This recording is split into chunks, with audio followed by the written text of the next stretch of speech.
Am I Yes, audible? Okay, Yes, yes, yes, ma'am. yes, Yes, yes, ma'am. very Dr. good. Preeti. Yeah, thank you, ma'am. Very breezy and pleasant morning to one and all, with fond remembrance of our founders and disciples of Mahatma Gandhiji, Dr. G. Ramachandran Mama and Dr. T. S. Soundaram Amma. Pleasure is mine to welcome you all for the second day of this 1 week faculty development program on pedagogical paradigms for education during pandemic period. At the outset, on behalf of the organizing team, Department of Education, Gandhigram Rural Institute, I am very glad to welcome all the delegates, nearly 545 learned members from 28 different states of India and from other nearly four foreign countries. And we are overwhelmed with your earnest participation. It evidences that every academic fraternity are ready to bring paradigm shifts for education during this pandemic period. You know, people participation, people readiness will pave the path towards new beginnings, new hopes, new desires, new challenges, new aspirations, new inspirations to reach new horizons. Dear participants and delegates, all are cordially welcome to travel towards the path of innovation. And with brim of joy, I welcome today's speaker, our beloved Madam Dr. A. Jagita Begum, who is always the source of inspiration, a woman with great dreams, great vision, with dynamic personality. We accord our warm greetings and welcome you, ma'am. Thank you, ma'am. I extend my cordial welcome to all the organizing team members, teaching, non-teaching, technical, research scholars, and students of our department. And with radiance of happiness, I welcome all the heads of the institutions, principals, management from various universities and colleges of Tamil Nadu, other states, and foreign countries too. It's indeed, I'm very glad to welcome all the faculty members, deans, directors, HODs, professors from other departments of Gandhigram Rural Institute. All are cordially welcome. And with this welcome note, it's my privilege to introduce today's speaker, resourceful resource person, Dr. A. Jagita Begum, Professor and Head, Department of Education, Gandhigram Rural Institute, Gandhigram. Madam is a dynamic personality with a rich expertise in cognitive science. She is a cognitive scientist. Her area of specialization is cognitive science and communicative competence. Her expertise extended far-flung areas in academic as well as administrative arenas. Our department developed to greater extent within a short span of duration with five different programs such as B.Ed, BSc B.Ed, M.Ed, MPhil integrated and PhD program is due to her eminent leadership qualities. To her credit, she has published many she has published many research articles, include Scopus Index journals too, and authored 15 books, which is considered as a mark of the sustainable development in the field of teacher education. Her work nature and work style is always admirable and adorable. She is a recipient of many prestigious awards received from various reputed institutions in India and abroad. Her expertise was extended to various Indian and foreign countries like China, Japan, Sri Lanka, Malaysia, Germany, Italy, etc. Moreover, Madam brought more laurels and funds from various funding agencies like UGC, ICSSR, and NCRT too. Madam holds many additional responsibilities.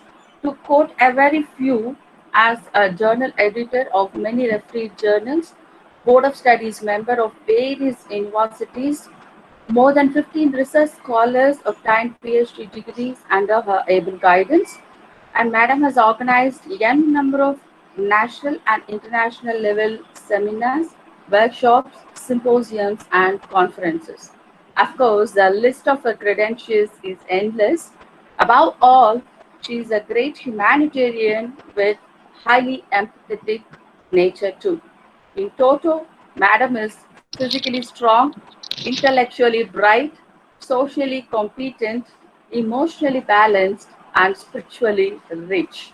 Such a spellbound and veteran personality is with us today to deliver the second technical session of this 1 week faculty development program entitled on IQ, EQ, and SQ. Madam, you are cordially invited. Thank Over to you. you, ma'am. You are Thank welcome you. again.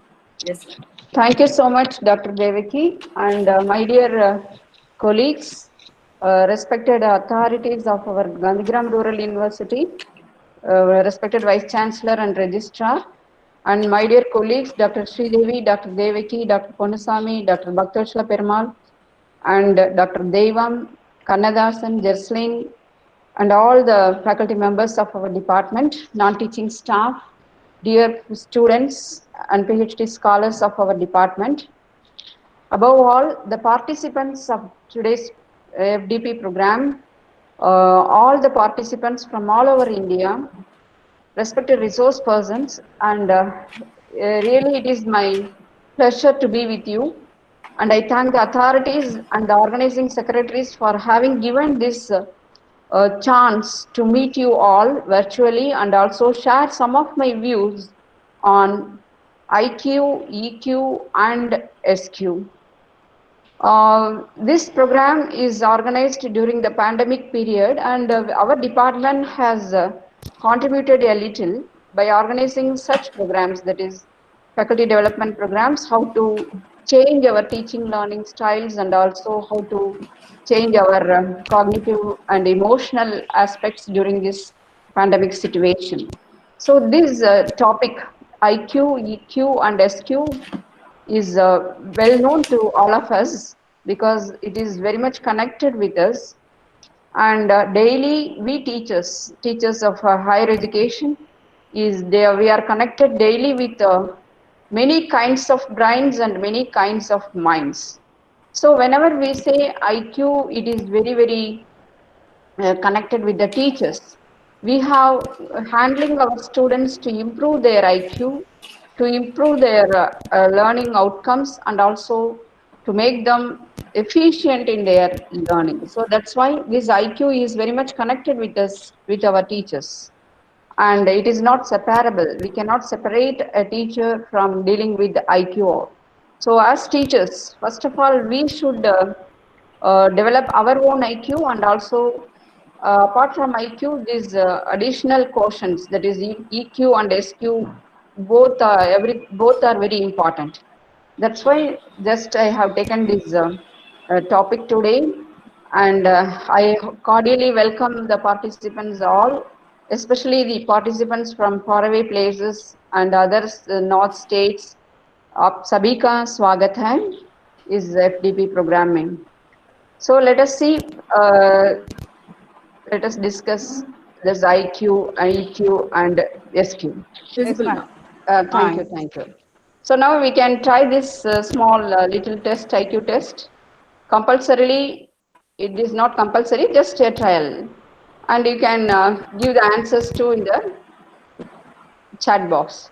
So every one of us know very well what is the intelligent quotient, and it is nothing but mental age divided by chronological age into 100. That's how so far the psychologists have calculated the IQ, and we teachers also we rely upon the IQ of to find out the IQ of our students with the help of this psychological testing, and we calculate the IQ, and we will say that this person or this student has high IQ, he is possess low IQ. Like that, we brand our students or we give some labels to our students with the help of this psychological test. So the IQ just to reflect the intellectual capacity of a student.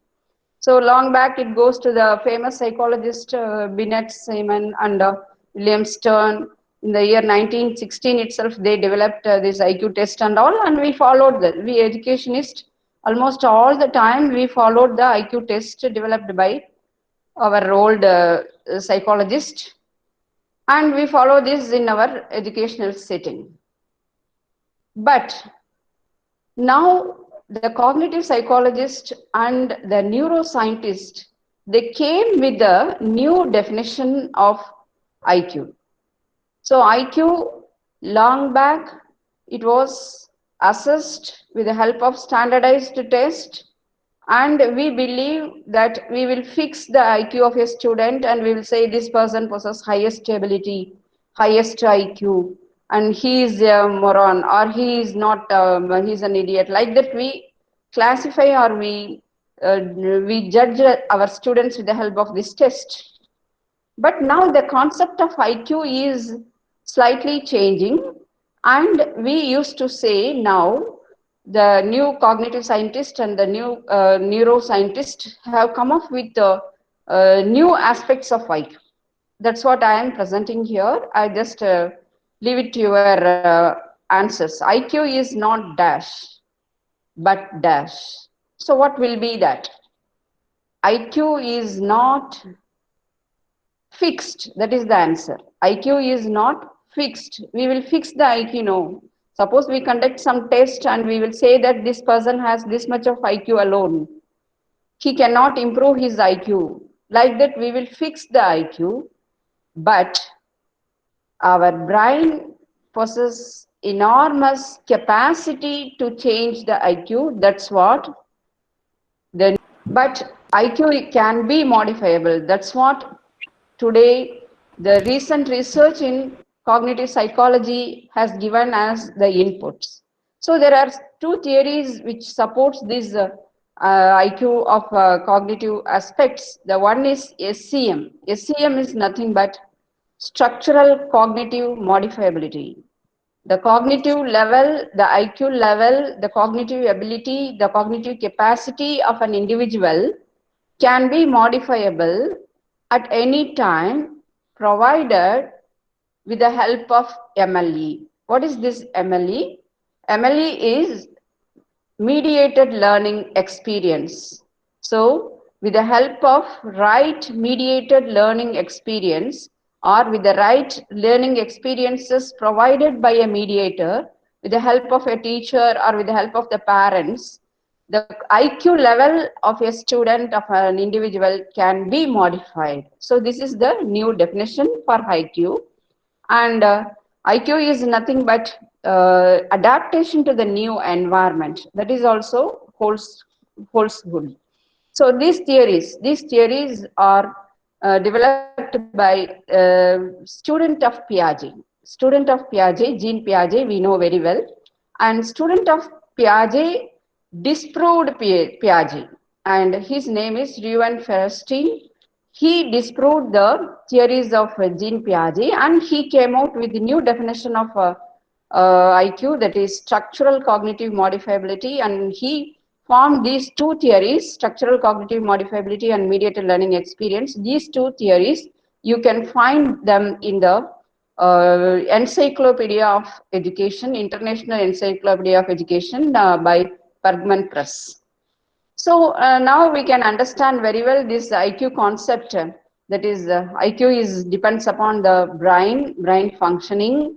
That is called our cognitive architecture, and that's why we use the neuroscientists used to say that the brain is highly plastic. That means the neural network in the brain, it can be modified or it can be changed, or the neural network can be grown, and due to this neural network determines our intelligence and our mental ability, including the memory.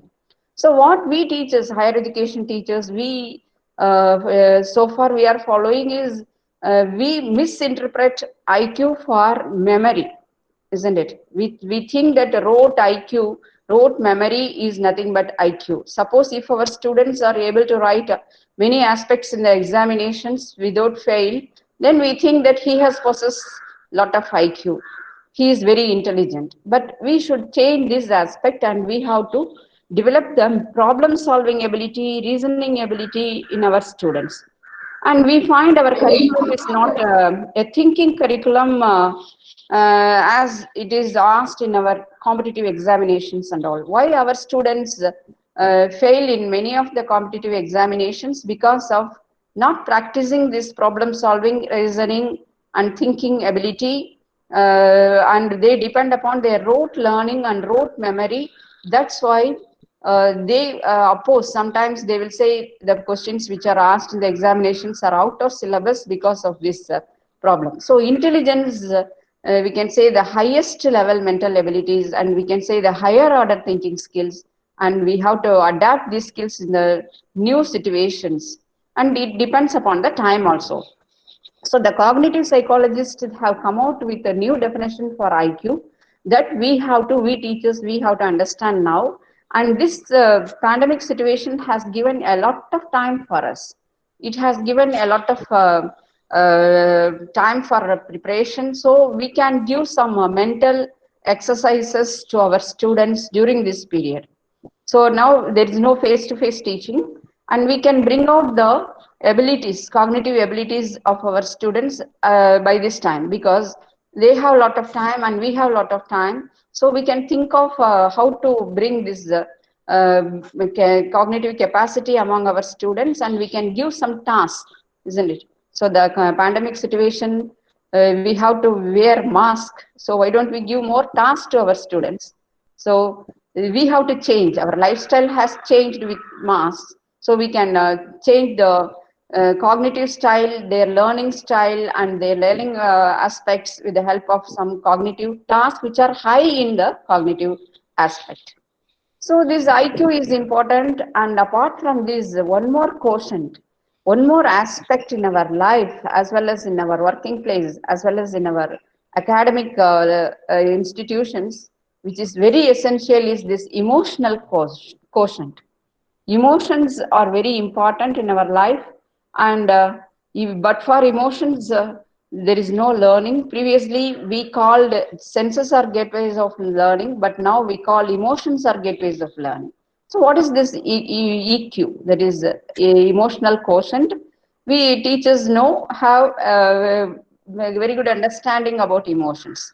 So it is nothing but the relationship between cognitive and emotions. We know, we teachers of teacher education, we know very well that cognitive domain is very important, as well as this affective domain is also very important. And there is lot of research going on the topic, on the area emotional intelligence. Almost all the education departments in our country may have undertaken the research in this area, the emotional intelligence. So, based upon the emotional intelligence, the emotional quotient is calculated as given by our Daniel Goleman. So, this emotional intelligence we can define as the ability to manage one's own emotion as well as others' emotions. Friends, we all know very well, it is very difficult to control one's own emotion, isn't it? For example, if you take myself, when my PPT is interrupted, I will come out with the emotion, oh, what happened today, my class, what is going to happen, like that. So, managing one's own emotion is very difficult. And how to manage others' emotions, that is a very big question, and it is very challenging also, very difficult also.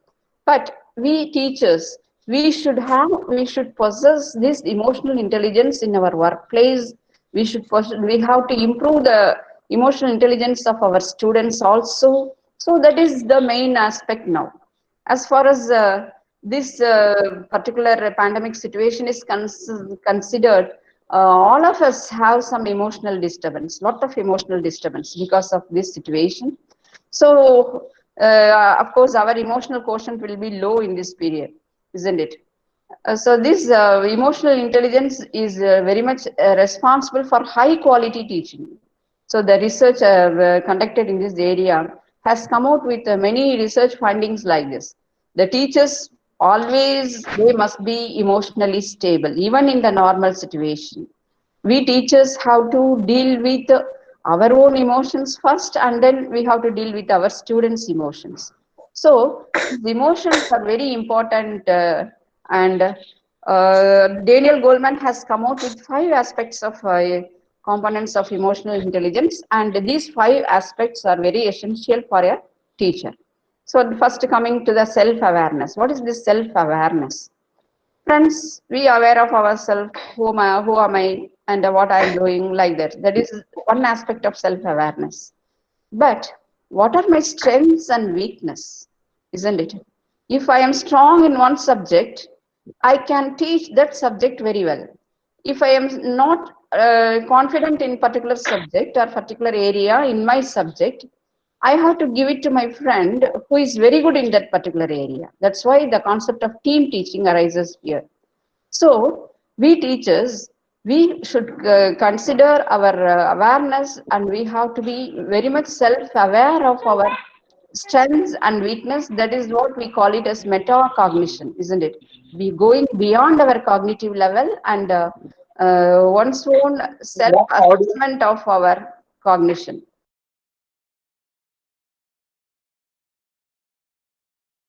So this self-management, I have to manage myself and my thoughts, my emotions.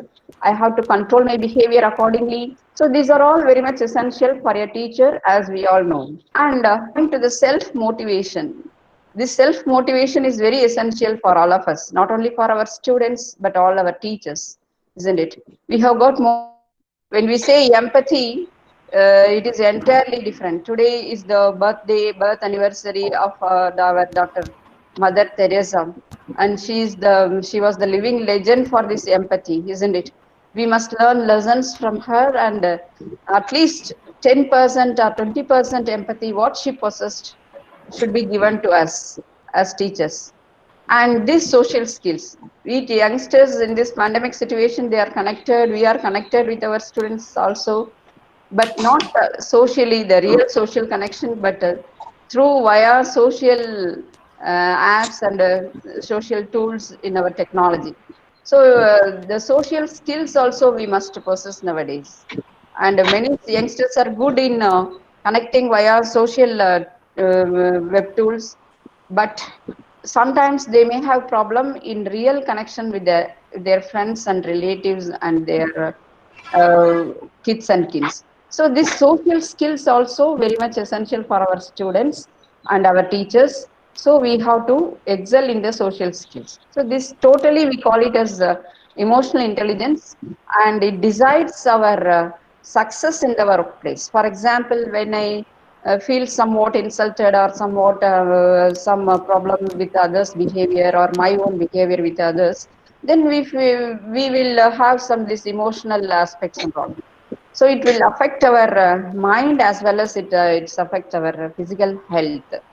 So we have to take care of emotional quotient nowadays, especially in the pandemic situation, because if we go on thinking about this pandemic situation, oh, this is Corona time. If I get Corona, what to do? If I may just kith and kin, if my children or if my relatives are affected, what will happen? I have seen many people nowadays, isn't it? Somebody from some places they have come out with and staying in a separate place in a fear that they might have corona disease. So likewise, these emotions, yeah, it is always a problem for the human beings, and it is very difficult to control the emotional aspects to feelings of ourselves.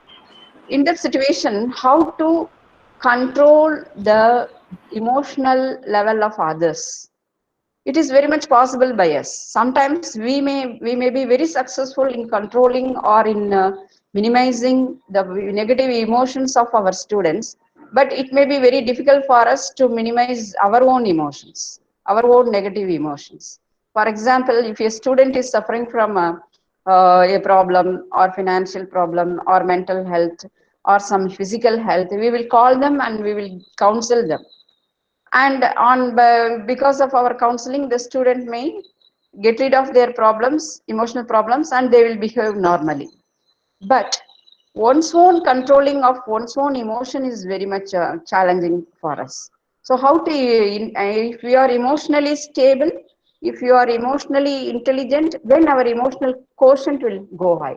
So just five suggestions here: how to reduce our stress and how to keep our emotions in a proper way.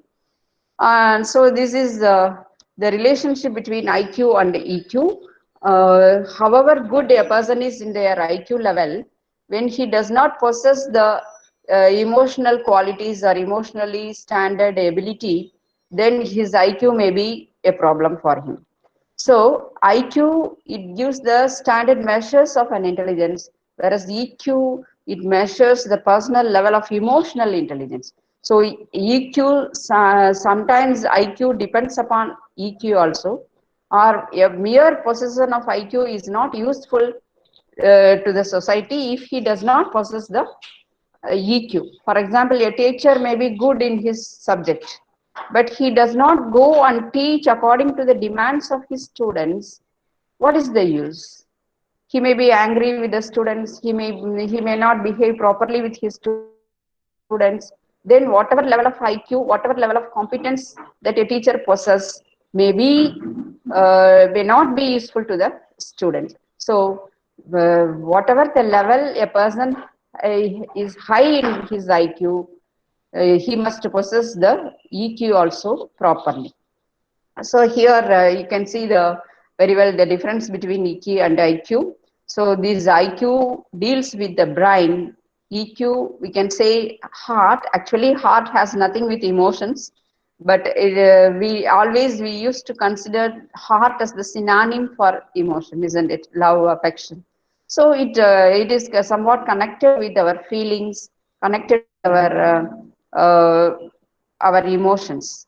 So this, what I want to stress here, this emotional intelligence is very essential for all of us. For example, in US, whenever they conduct a test for the pilots, first they will see their ability in their level, but after that they will conduct some EQ test for the pilots, because those who are driving the Airbus and all, they must be stable in their EQ, isn't it? That's why those people who excel in the EQ level only will be appointed as the pilots in the US. They have this test, I think.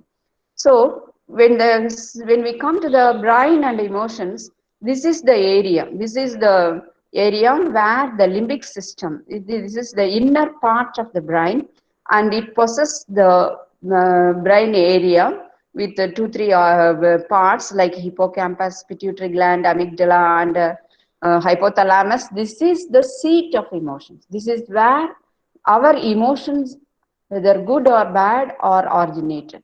So it is not the heart. It is not the heart, the seat of emotions. It is the brain that is the seat of the emotions. So whatever the negative emotions, positive emotions, this is where the emotions are originated. So some people may suffer with emotional problems. That means they have some problem in the functioning of the brain. That is my minor problem. If they have major problem, definitely they have to take care of medicines and the medication.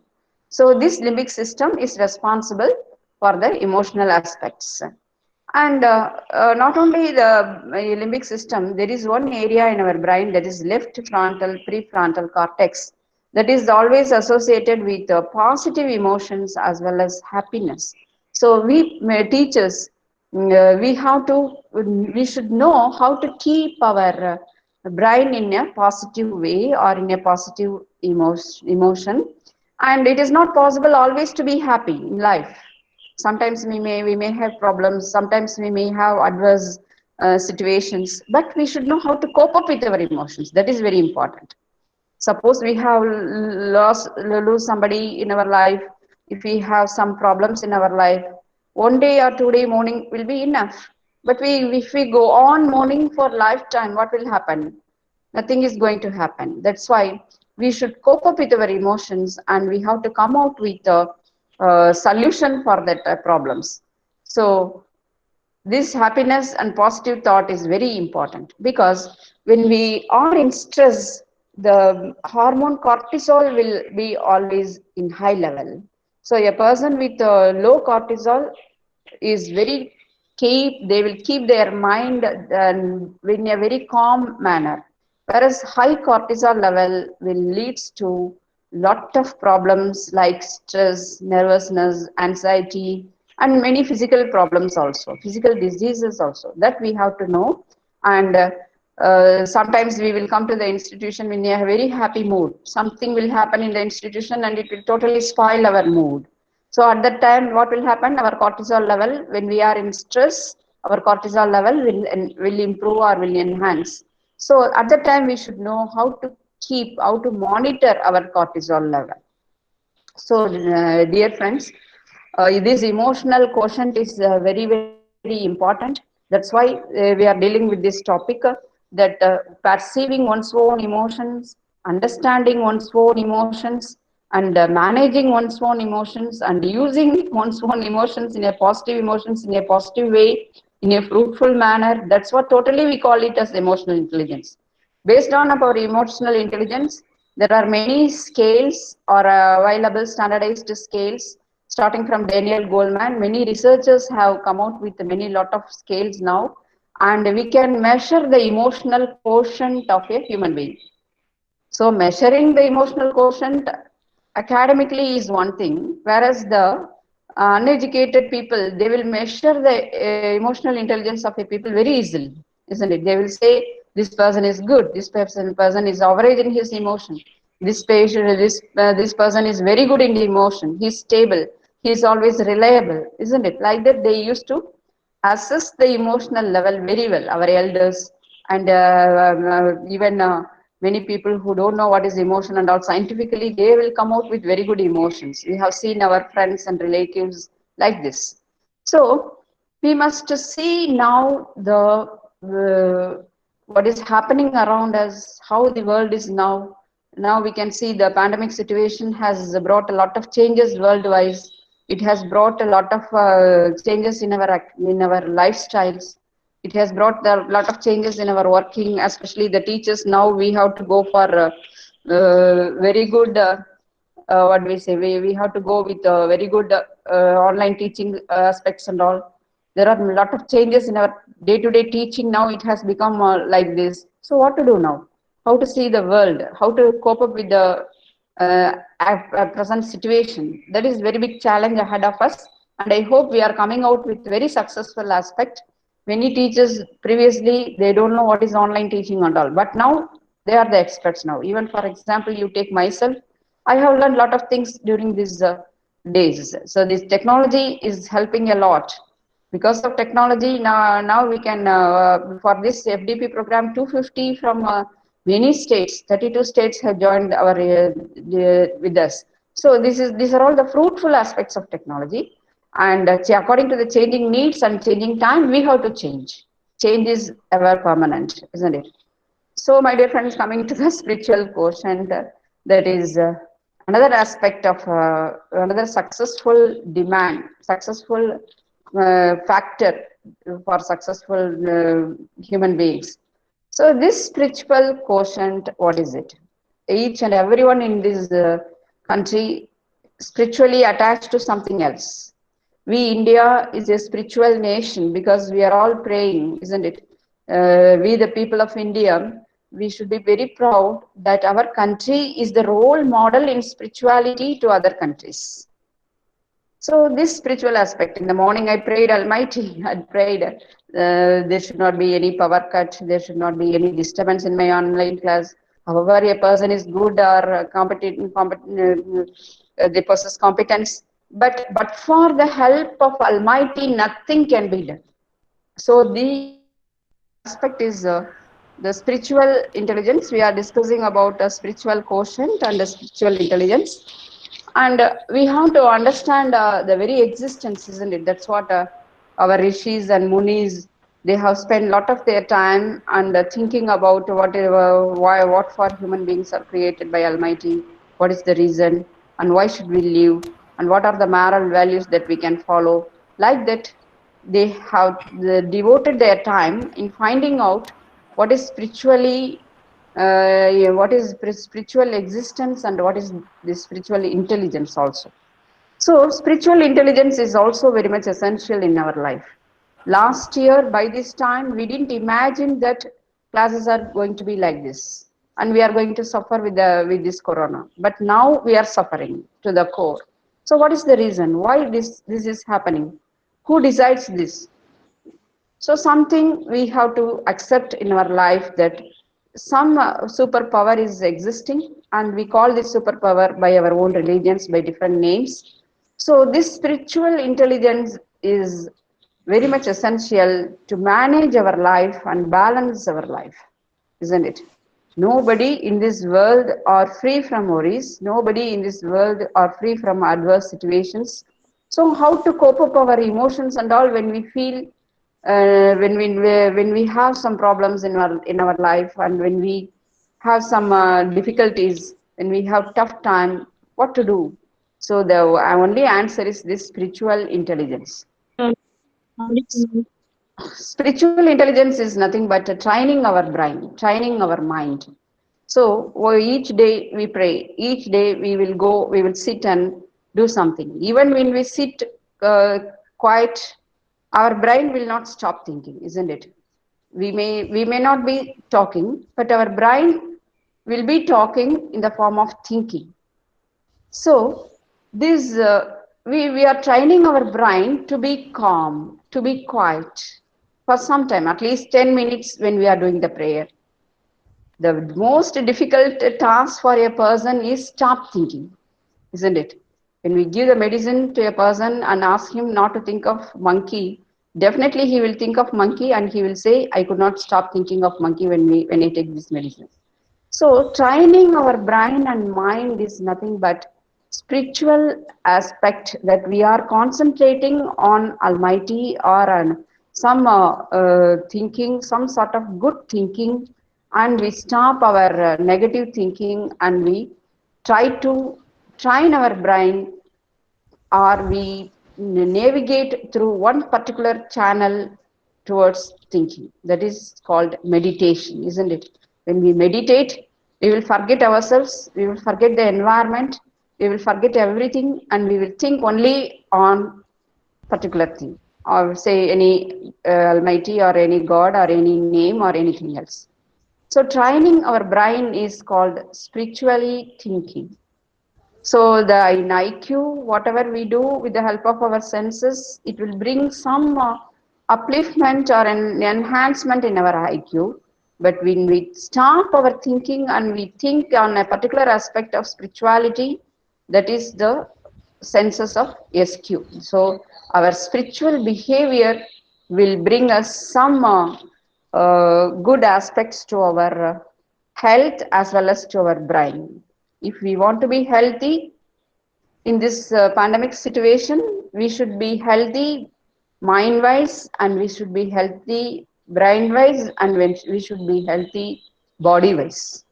So there is one I told you in the beginning, that is this left prefrontal cortex. Research studies in neuroscience has come out with this finding that when we meditate, the prefrontal cortex area of our brain is becoming thick and it is active, and this is the positive aspect of meditation.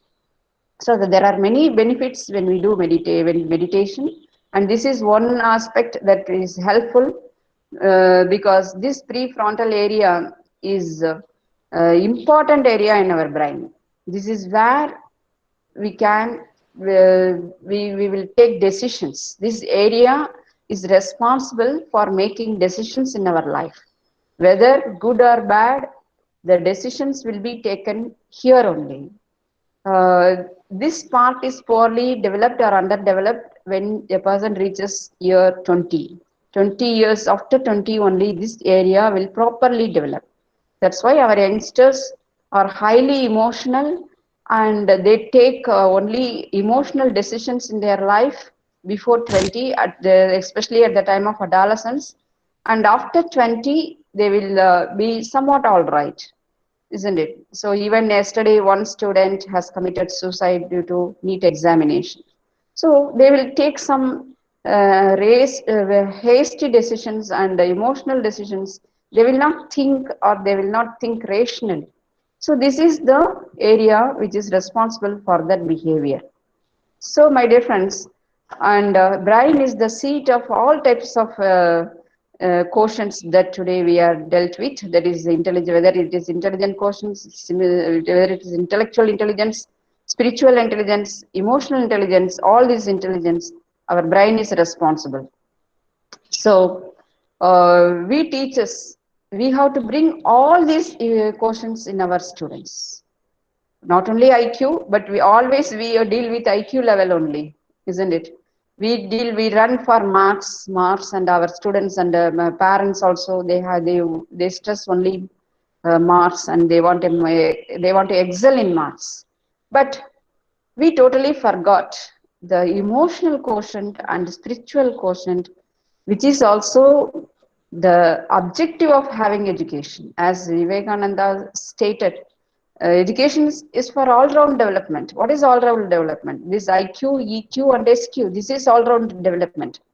Even this SQ spiritual quotients and all, we have to train our students from youngsters, from they are young. We have seen in our country that only old people they can go to the temple, they involved in meditation and all. No, we have to make our students to do meditation in when they are youngsters, when they don't practice this when they are young. So we have to develop the spiritual intelligence among our students uh, from when they are young. That is the concern in higher education, because they all are grown up, and we have to make them to practice this spiritual intelligence. And the brain is the seat of IQ, SQ, and EQ, and a balanced personality. We teachers, we have to bring out the balanced personality from our students, and it is nothing but the practicing the right values at the right time. And definitely, the brain has a share in practicing a balanced personality due to many aspects like the brain functioning and neurochemicals and neurotransmitters. Lot of factors are playing in this. So morality is the function of spirituality. So when yes, moral development, we have to see the moral development, following up of values, and and it is proved by our neuroscientists that we can change the brain, we can grow the dendrites, we can grow the nerve cells in our brain. Each and everyone has endowed with 100 billion neurons, but when we do some highly cognitive tasks, we can grow the dendrites of our neurons. We cannot grow the number of neurons. Once the neuron is dead, it is dead only. We cannot, the neurons will not regenerate. But only thing what we can do is we can maintain the number of neurons. If we give some cognitive task regularly to our brain, the neurons will not die. That's why lifelong learning is very essential.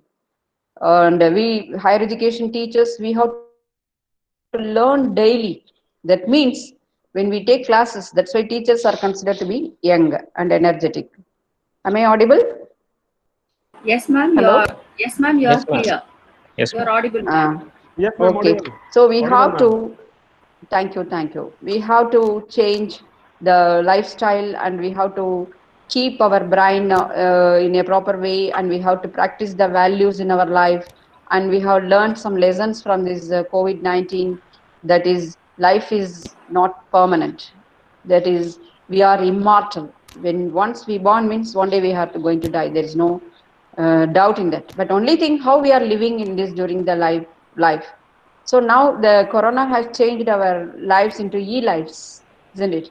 Now we teachers are wondering what to do, how to take classes, how to gather my students. This is our only worry now, isn't it? How to take online classes. So I just would like to end up my session by giving some aspect that we are conducting research in our department. That is, all of us please develop your executive functioning skills. What is the executive functioning skills? That is nothing but awareness skills. And these skills are very much essential, and they are very much essential for our success in life as well as academics.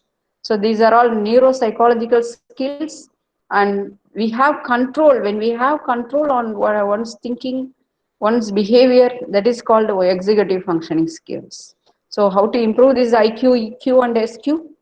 First of all, you should have some sort of cognitive flexibility in your behavior. You must have always possess right attention. Sometimes we will see, but we will not perceive what we are seeing. That is called the attentional blindness, isn't it? Blindness in our attention. That should not be there. We must always be attentive, and we must act with inhibition. What is this inhibition? This is very much essential for our SQ. What to do and what not to do, that we know. If suppose we should not follow this means we should not do that. Suppose we have to follow this, we have to do that means definitely we have to do that. So doing what is right and avoiding what is wrong, that is called inhibition. And at the same time, it is also that we have to do right things at the right time when the time warrants. And we must have our emotional control on our emotions. Whenever we have negative emotions, we should know how to control it, isn't it? That is called emotional control. And above everything, that is mindset. It is very, very important for our emotional quotient. That is, we have to set our mind. This is Corona situation. If I want to follow this, means I have to follow this only, isn't it? So we can pray and we can ask the help from Almighty. That is SQ. But we have to set our mind. Some people in this Corona period, especially the people working in self-financing institution, they are suffering from a lot of problems, like they didn't get salary, they have family problems. So what to do? So this is the situation. Anyhow, I have to bear with that. I have to come out from this, and I have to look for alternative ways. Like that, we have to set our mind and we have to balance our life. So, my dear friends, we have to improve our IQ, EQ, and SQ anyway. And as higher education teaches, it is not only improving our own ways, but it is to improve our own students' IQ, SQ, and EQ. So, I think I have given some inputs. Sorry for the disturbance, and emotionally I also disturbed, and you might have also disturbed, and kindly bear with that. And I have given some suggestions, some ideas, and some views on these uh, topics. It is up to you to give ideas and practice and give suggestions to me also. I have learned something by taking up this session, and kindly bear with me if I have interrupted or if I done anything, said anything wrong. Kindly bear with me, and I pray Almighty that our country must come out soon with this situation, especially for the final year, benefit of the final year students who are awaiting their results and awaiting employment. Thank you so much. Thank you very much, ma'am. Sir, Ananda Kumar, sir.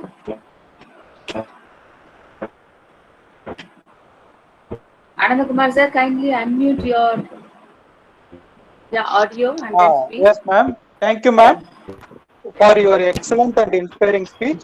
Now, the session is open for discussion. Or your queries put in the chat box. Okay. Dear participants, if you have any queries, put on the question in the chat box. Is it audible, my voice? Yeah, you are clear, sir. You are clear. Okay. Kindly you check the chat box. There are a few questions. Kindly check it out and deliver to ma'am. It will be easy for madam to answer for those queries. Yes, ma'am. If any participants are come out with questions, please read out the questions. Yes, ma'am.